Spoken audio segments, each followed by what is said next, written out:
Tomás, vos coordinas en el GAT el tema de incidencia política frente a la población trans. En los partidos políticos hay una mesa de partidos multipartidista donde el tema de inclusión, no solo para la población trans, sino en general de LGTBI esté activa, o hay una comisión especial como ahí la Comisión de Mujeres en el Congreso de la República para mirar todo el tema de derechos de la población trans, o apenas se está empezando a caminar. En efecto, apenas está empezando a caminar y precisamente tiene que ver con una madurez de los movimientos sociales. Y es que hasta ahorita estamos hablando de los derechos civiles y políticos y electorales de las personas con experiencias de vida trans. Es decir, que en Colombia no podamos tener acceso a nuestro derecho a la identidad, que debería ser gratuito, por ejemplo. En el caso de las personas trans tenemos que comprar nuestro derecho a la identidad. ¿Qué es la cambio de cédula? ¿Estás Exacto. haciendo referencia al cambio de cédula? El cambio de nombre, componente sexo, cupo numérico. Entonces, estamos hasta ahora haciendo procesos de autodenominación, procesos de corrección en los documentos de identidad, y a partir de ello, cómo interviene este documento para la garantía y el acceso a los demás sistemas y los demás derechos. Entonces, en ese sentido, vemos como un avance muy significativo, por ejemplo, el protocolo del voto trans, que fue establecido, fue adoptado por el Consejo Nacional Electoral en noviembre del año pasado, que busca generar esas medidas, esos ajustes razonables, como mencionaría el movimiento con discapacidad, sobre las personas trans al acceder. Un ejemplo.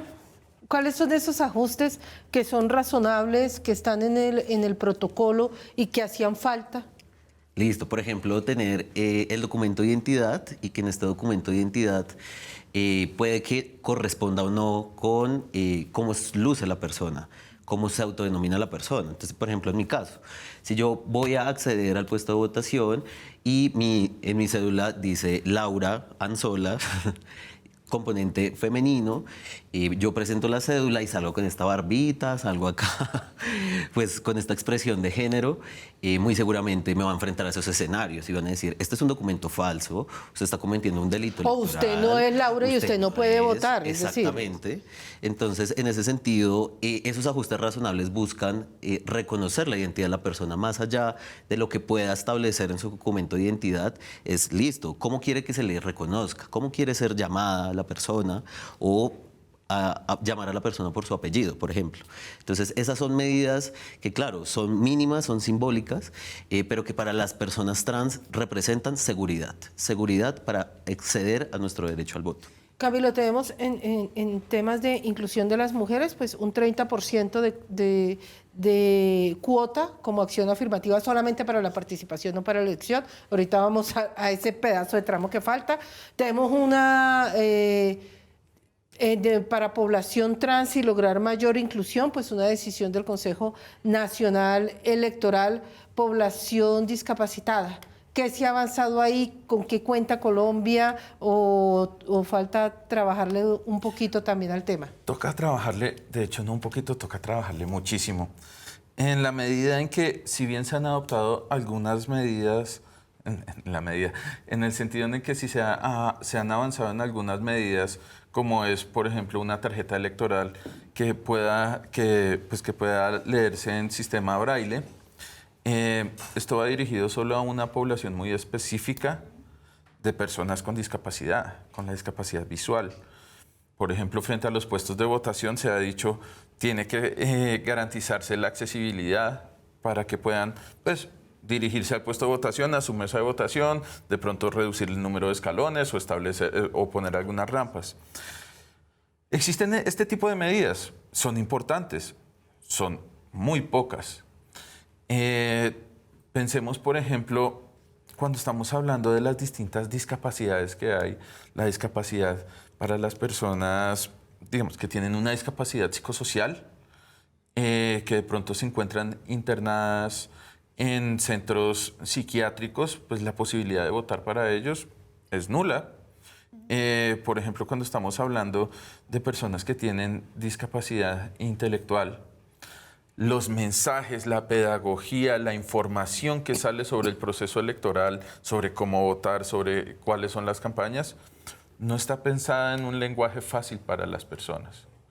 Y en este sentido, no es tanto solo pensar en las personas con discapacidad intelectual, sino que la información debe ir dirigida para que cualquier persona perfectamente la pueda entender. Y ese pedacito es fundamental que la organización electoral la entienda y las organizaciones políticas, las distintas candidaturas entiendan que le están hablando a todas las personas colombianas, no solo a quienes tienen un nivel académico alto o mejor dicho, entienden todo el lenguaje jurídico que está infestado en nuestro andamiaje electoral.